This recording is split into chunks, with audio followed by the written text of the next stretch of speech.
We can go into like the book a little bit more. I was just curious. Obviously, you've decapitalized the title and your name as well. So I just wonder whether that was a impactful choice or whether that was something that was just like purely aesthetic. Like, what was the thought process behind that?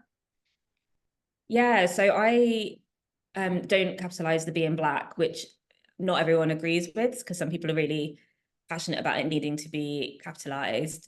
But I read, I'm not sure if it was an article or an essay that Emma DeBerry wrote about not capitalizing the B in black, because of, I'm very proud to be black, and I don't capitalize white either.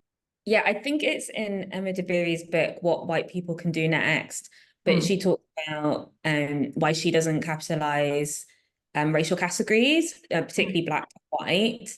And her argument is that obviously, like day-to-day life, race is very real in our society, but ultimately it is a social construct and it doesn't actually have any, like, there's no like biological reality of race. Obviously, there's ethnicity, which is a different thing, which is Mm. always getting confused online.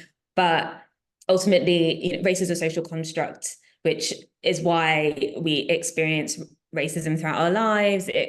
It's very real, and that it affects how people respond to us. It affects the kind of opportunities you might get in life. It affects you and how you see yourself. But ultimately, it is something that has been made up, Yeah. and by capitalizing it, it kind of reifies it and kind of reinforces the idea that it is that it's more than it is and should be. And so Yeah. I don't capitalize it either, because it's something that I think is important for understanding our lives and our societies, but it's also something that I don't think should exist. And I hope they where it's completely irrelevant, and not in the way that kind of right-wing reactionaries will say, everything's the race card and we're post-racial now. That's obviously not true. Yeah. Nowhere near that point, but I Definitely. hope one day we will be. So I Yeah. don't see either, but it's a personal choice. Some people feel it's important to capitalize it for other reasons, and I think that's legitimate too. But yeah, I specifically chose to have it lowercase, so Yeah. it wasn't stylistic. Although Yeah. I That's do really also interesting. cover. Yeah. I think that's really interesting actually. And I think it is quite impactful as well. I think when I was doing my sociology degree, one of the things that really stuck with me was the idea that the term race is, like you said, socially constructed. The term race is not actually correct because we all are one race. We are the human race. Yeah, we want to get to a place where it doesn't matter it doesn't affect kind of how you're going to be treated. Yeah. And yeah, we hope for that day, right? Yeah. But yeah, we're not there. So No, exactly. Yeah, I think when you say like, oh, it doesn't matter, like, obviously it will matter, but maybe in like a different way, and in just like purely more positive way. But I think just going back to like what we were speaking about like you also decapitalized your name. Was that for the same reason, or was that again just to fit with the decapitalization of the title? yeah, that was just stylistic. So I know like Bell Hooks Perfect. doesn't capitalize her name. Yeah. Well, RIP. But so it wasn't in that vein. Mm. Okay. Sadly, it was Yeah. just, but just, well, if I'm not going to capitalize the B, then Go with the it's theme. yeah, and like have the Yeah. continuity. Yeah. So yeah. Okay, no, that's really interesting. And obviously the title itself, Black Girl No Magic, that sort of connotes to a slightly wider issue.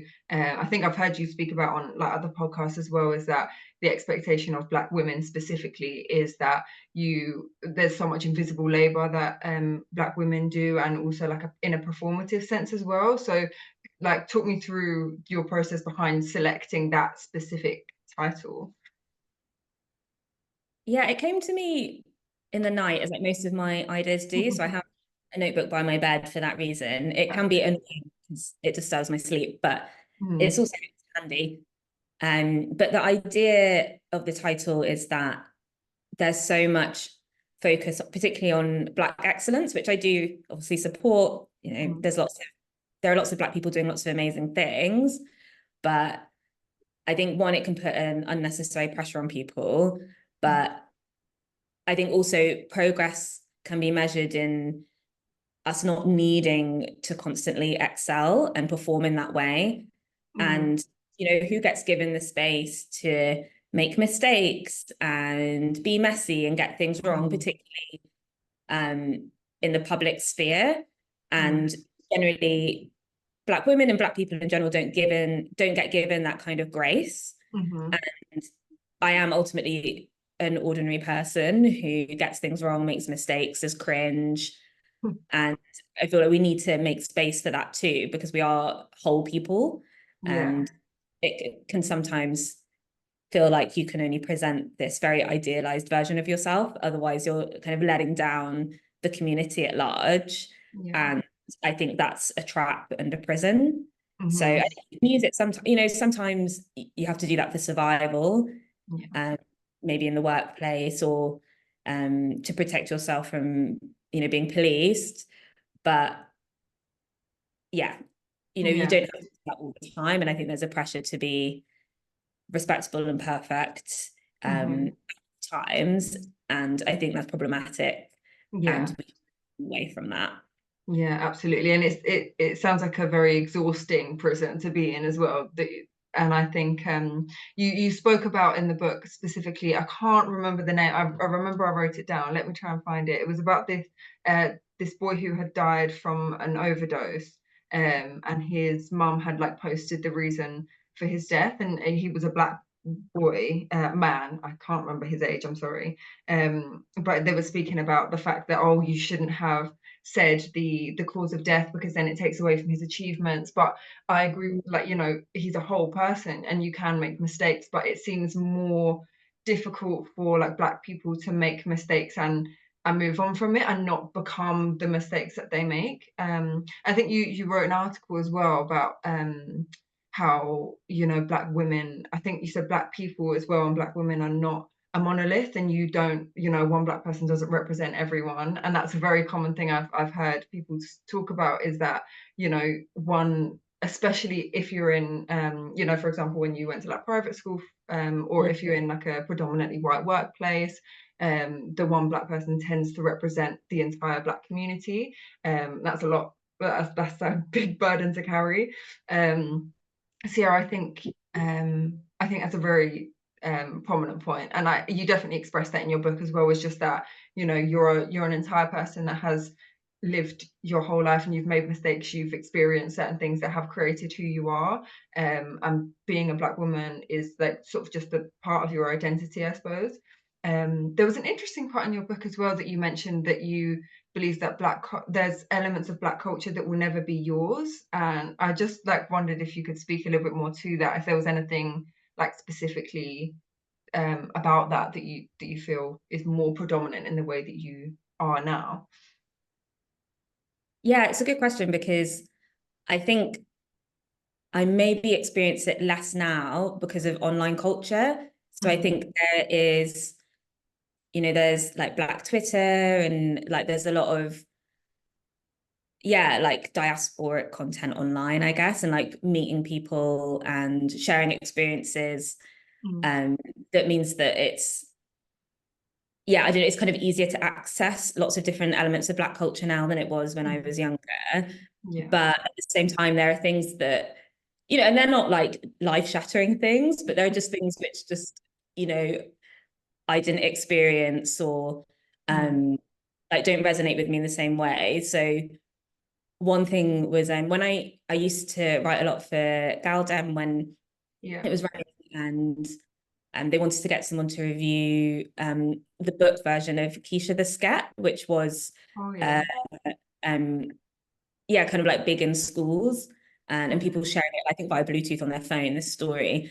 And then so I said no to that, because I was like, actually, like, growing up, I literally, it wasn't, I have no idea what that is. Like, I only know from kind of being online, but I was like, I didn't like that being sent to me via Bluetooth. It had no relevance to any of my school days. And I feel like someone who was like immersed in that should be the person to review it, because they were really there and they like know what that meant, and I just don't. And it's not going to affect my life in any way that mm, I wasn't around for that. But I mm, think when we talk about particularly social mobility, there's an idea that, you don't lose anything and it's all just gaining these experiences. And I think sometimes that does a disservice to like lots of different working class cultures, particularly where it's like, oh, there was nothing of value there. And there's nothing that, you just wanted to leave everything behind. But actually, mm, there will be loads of cool, interesting things that I didn't experience because those weren't the circles that I was in, because I was taken to mm, this new environment. And mm, I think they have value and are interesting too. And mm, I wanted to anchor that is an experience. And yeah, yeah, like I didn't have every experience, and that's okay, but yeah, there's there as well. And I yeah. thought it was good to acknowledge that. Okay. Yeah, I think that's interesting that you turned down doing the article for that specific reason, because I think obviously if it was early on in your career as well, you might have been, say yes to everything. But it's good, like I think it's important to acknowledge stuff like that. But not everyone, I suppose not everyone would be the same. And it would be hard for people to speak about something completely from an outsider's point of view. I suppose you obviously mentioned that there are a lot of there are a lot of online subcultures as well, specifically that you can access. But I suppose there also is the worry that the wrong people can access these sort of things, and that there is the element of like cultural appropriation and things like that, which I think you said in your book is I can't think I can't remember exactly the way you phrased it, but it was like something that was like an inconvenience rather than something that you were really like passionate about going against, which is understandable because it could just like, it may just be one of those things where you just think, oh, like it's just annoying rather than something that you're quite passionate about. Have you noticed that at all online, that there is more of a sort of interchanging of cultures? And you speak as well in your book about cultural essentialism. So do you think these sort of online subcultures have perpetuated that at all, or? Yeah, I think it's funny because there's a lot of talk at the moment, like on Black Twitter and TikTok and stuff, about like needing to gatekeep more, and that we've not gatekeeped things Yeah. be free. Like stop, like we need to like put some boundaries in. People are like feeling way too comfortable. Hmm. And I think it's a fine line because you don't want to be an essentialist.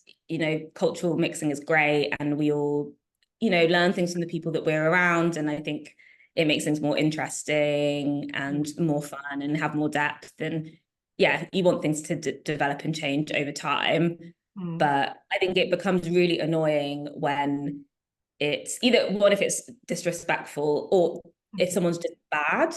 Like there's a Yeah. lot of, if you're going to do something, like do it well. And some people rap. And so I think Yeah. that really rubs people up the wrong way. Like if you Totally. can't sing, don't do the song, Hmm. don't dress up as stuff. Nobody wants that. Yeah. But I think the most annoying thing is if people get more praise and success than the people who originally created something. Mm.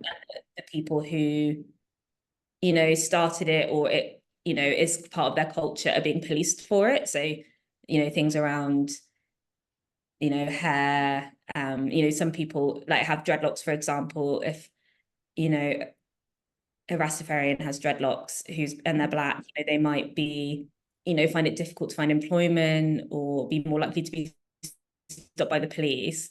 Mm. Um, and it can become a trend for, kind of white hippies that live in that bit of Bristol. Yeah. And it becomes, and that's just annoying. It's not, I'm not Yeah. going to start a campaign for it. It's not the worst thing, but I see it and I'm just like, it's kind of annoying. Like online subcultures as well, or just online culture as well. I think a lot of people feel very entitled to everything and all their information, which, I suppose is a whole debate in itself. There would be such a disconnect from that, especially if you see online and say like a white person has like appropriated something and then another white person sees that. So then they haven't even seen where it's come from. So they've just sort of taken that and again, just an entitlement, because it seems to be a lot that whenever people get called out for these sort of things, they don't ever understand and they feel that they have a right to everything, which again, it comes from the fact that um when, say for example, just use the example of white people when they get braids or dreadlocks, for example, they don't get all of the additional like prejudices that come with that, and it's also they can take their hair out and still and then be white again, and they can, you know, and be you know, claim back that privilege, I suppose, because you have seen a lot of people do that, and people of other ethnicities as well that aren't black, they have done the same thing where they've like got braids, for example, and they're like, oh, I've got a job interview tomorrow, let me just take my braids out, and it's like, okay, it's what a privilege Well, that yeah. you are able to do that. Like, well done that you completely are blind to the fact, like what you've just said. Yeah, I think it's, yeah, I can imagine it's quite frustrating. For sure. Yeah. So just going back to the book, how would you summarize the book if you could just like complete it, if you could just explain it to someone like an elevator pitch? Ooh, okay. So my general elevator pitch is Black Girl No Magic is an essay collection where I use personal stories to outline how different factors that are out of our control, how our race, our gender, our class background affect the opportunities that we get in life. And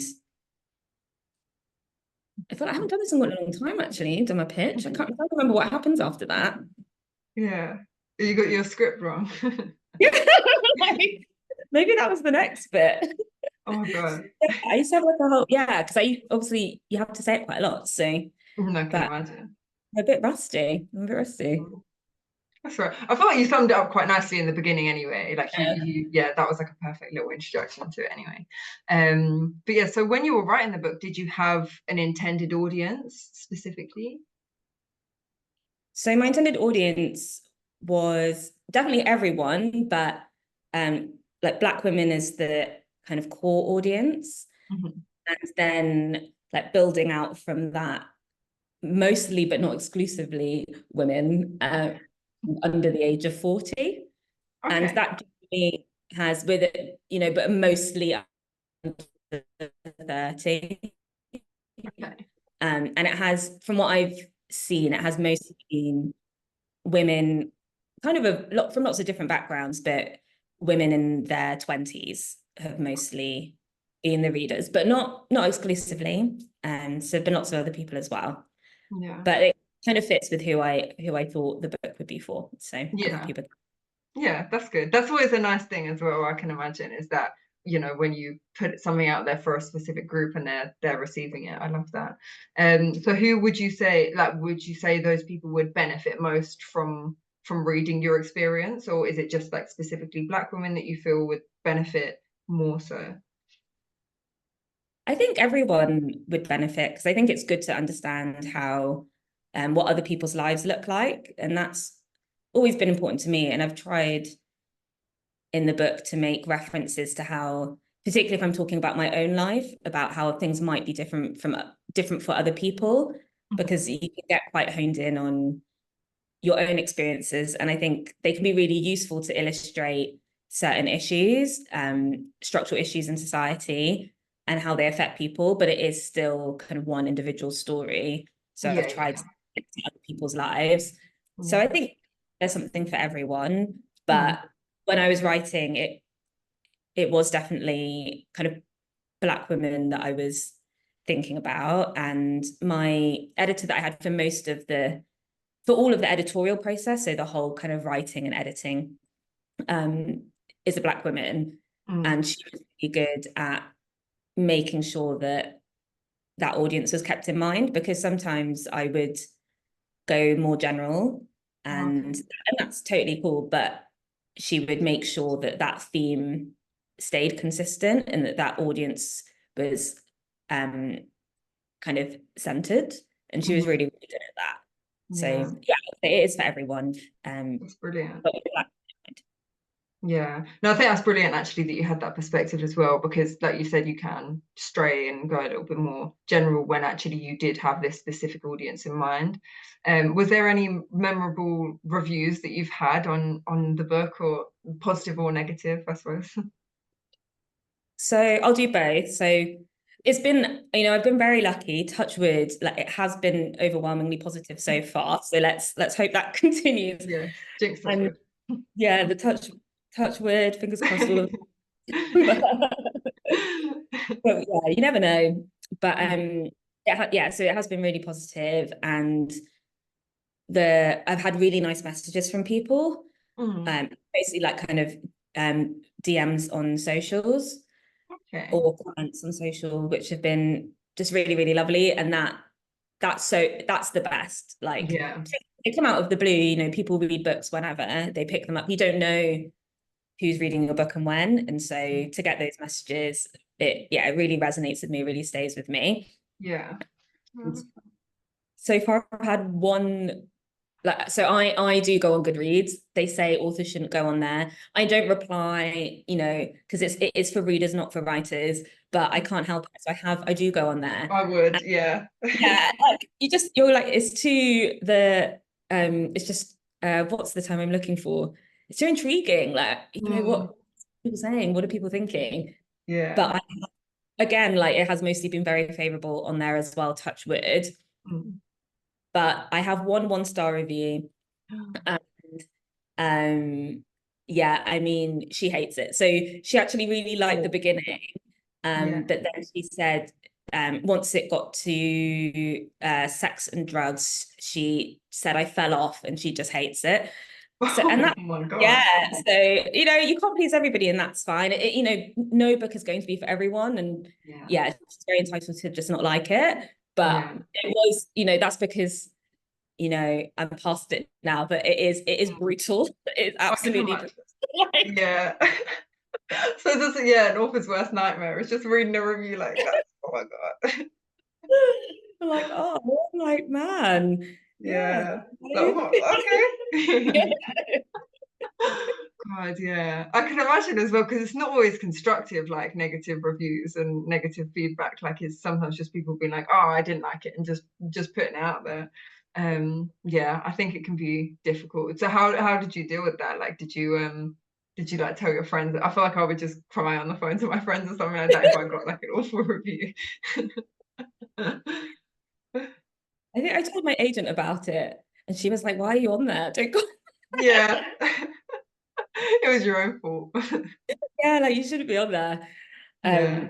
But it's everyone gets them, so it's Mm, it's of course, but yeah, and I think I did get weirdly obsessed with it for a bit, but then okay. I did move past it. So I was just Mm. thinking, I wonder who this person is. And I was just like, this is unhinged. This is how people end up on book top, like as the story of the week, as like some Mm. author has like just touched their like Yeah. hater. It's like, this is how this happens. So like you have to just let this go. Like God, everyone's yeah. entitled to not like your book. Yeah. Um, I think you spend so long working on it that it's it does feel brutal, but also nothing's above critique. Yeah. So it's healthy and good. Yeah. As long as it's in good faith, it's healthy and good. Yeah. Yeah. And the thing People is, critique. it may have just been like a just a passing review, like she may not have thought about it like too much, or yeah. But I can imagine, especially because that was quite, about the sex and the drugs and everything. I felt like that was quite a vulnerable section as well. So I can imagine that bit being like, this was the worst bit. It's just like, Yeah. okay, Like, thanks. oh, Yeah. what a risk to Oh. this. Yeah. Oh God, yeah. No, I think yeah, and like you said, they've been overwhelmingly positive anyway. And and I actually didn't think about that. I suppose, yeah, like someone may pick your book up 2 years after it's been published and had never heard of it, or had heard of it and wanting to read it. So yeah, just randomly to get a good review, I can imagine that's quite a nice little thing for your Yeah. day. Yeah. Like how would you say, looking back at like your author journey, how would you say it's like developed you as a person? Like, have you gone for any sort of major self-development areas because of this, or? I think it's made me realize how much I enjoy writing, actually, because it Mm, is such a long process. So if you mm, don't really love it, it would be a drag. But it mm. has shown me that it is a compulsion. Like I don't really know how to not do it, and it brings me loads of joy. And yeah, Oh, it is one of my favorite things. And so it's good to know. to know that about myself, because Mm.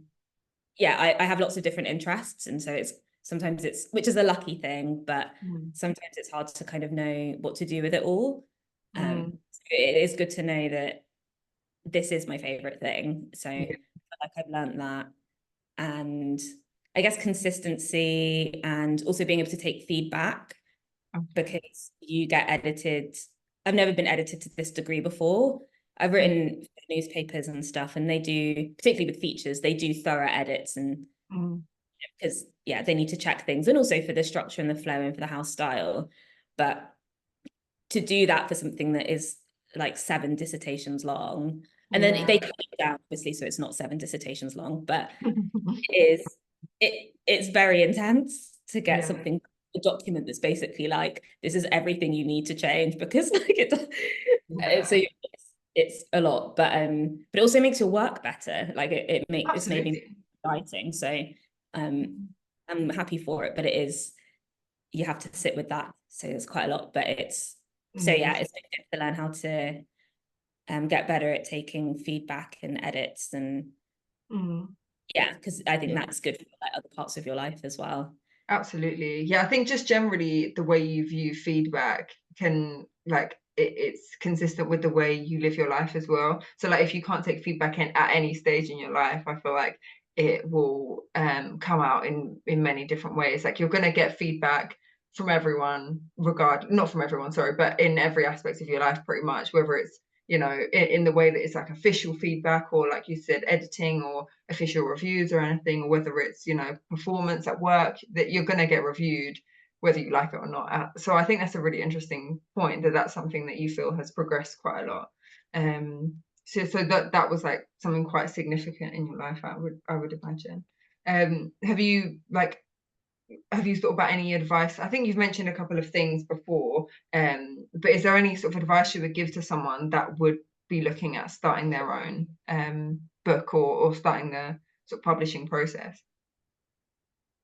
Yeah, I would start with, if you want to do nonfiction, writing articles and getting your work out there. I definitely wouldn't have gotten a book deal if I hadn't had a portfolio of writing beforehand, because they'll want evidence that you can write and that you're consistent with it. So I would Mhm. definitely start by trying to pitch articles to different outlets, if you Mm. haven't already. So you just have that portfolio there. And then, at least for me, it was really helpful to go to events about how to write books and how to get an agent, and the things you should be trying to do, because I didn't feel like I had any of that knowledge, and the publishing industry can be quite opaque.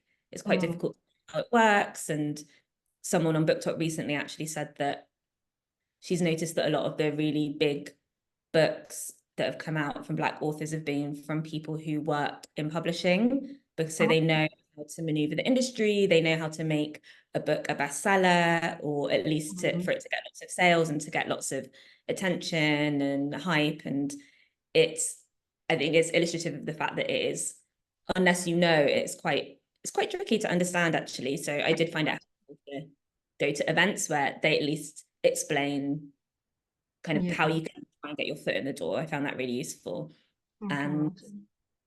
yeah, and then just backing yourself, because eventually you'll probably have to take a risk of some kind to have the time and the space to do it. So you have Mhm. to eventually kind of hedge your bets that it's going to work out for you, and Yeah. go for it. Yeah, I think like you said, you really bet on yourself when you first started doing the whole writing process. No, that's really good advice. I think networking is brilliant as well. Obviously, I'm not an author or anything, but in any case, I think networking is one of the most important things you can do. So I think a lot of them you have already answered like throughout the interview, but there's just two in particular. So do you feel like there was any challenges you faced specifically being a Black British woman in literature? And sorry, in case I didn't say, this is the audience questions that we got in. Yeah, so like, I want to be honest with people that being a Black British author is not the easiest. So Mm. publishing, a lot of the stats and research show that publishing has lots of race and class issues. So it tends to be mostly middle class women that work in publishing, Mm. and also not exclusively, and things have been improving a bit. but it does mean that you are trying to like navigate an industry where there aren't loads of Black people around. So that can be quite tricky. And I think it's really important to find an editor that you trust if you are going to pitch a book. They don't necessarily have to be Black. I know people who are Black and have written books where kind of Blackness is a big part of it, whose editors aren't Black. They just have to understand what you're trying to say, what you're trying to do. So yeah, there are lots of good people around, but it can be tricky, especially if the person you sell it to leaves, because then there's no guarantee that the next person will get kind of what you're trying to say. So I think that's cool. And I think the way to like manage the industry is to meet other Black authors. So there's the Black Writers Guild, which are really great, and I'm a member of that, and they do events and meetups, and it's a good way to talk about kind of how the industry works, and also if you're having issues and challenges to kind of have a sounding board for them. So I found that really helpful. But it's quite difficult to get the kind of passion that you need for a book to be successful within the industry, unless you have someone that really backs you or you've worked in the industry yourself. So it's definitely not the easiest, but definitely do it anyway if you want to. Do it anyway. Absolutely. I think, but and everyone's gonna have to go through like challenges anyway. And I think, but it's good that there are people out there that can help, and like there's communities and stuff like that that you can benefit from. And the last one is, have you got anything else on the way? Have you planned anything else to come up? So I actually haven't yet. So I'm taking a bit of space for a bit and to try and rest. So I'm going to go in December to visit some friends in Australia for a month. Okay. Looking forward to. Yeah, quite a few of my friends have moved there for a year because they're doctors. So they're trying to have a little rest from the NHS. It's obviously very, very stressful at the moment, very difficult. I'm going to go and hang out with them and do like a hot Christmas. And then I think next year, think about what I might do next. Yeah, because I also with the paperback coming out and stuff, I thought, okay, let's focus on doing promotion and articles and events and stuff around that, and then have some rest, and then think about what the next thing will be. But I do want to write another book, so I definitely will. But I just don't know. I don't know what it is yet. So okay. Yeah, you definitely. It sounds like you definitely deserve a nice month-long warm December. So very jealous of that. Oh great, thank you so much for that. Well, this has been so lovely. And yeah, of course the paperback version is out on the 11th of April. Where can everyone find it? So yeah, all the major bookshops like Waterstones, the one we're not meant to talk about, Amazon, and also the smaller local bookshops as well have it too. So yeah, Waterstones, Foyles, Blackwell's, and then your local bookshop as well. Lovely. Well, congratulations for that. Thank you so much. Thank you, everyone. Bye.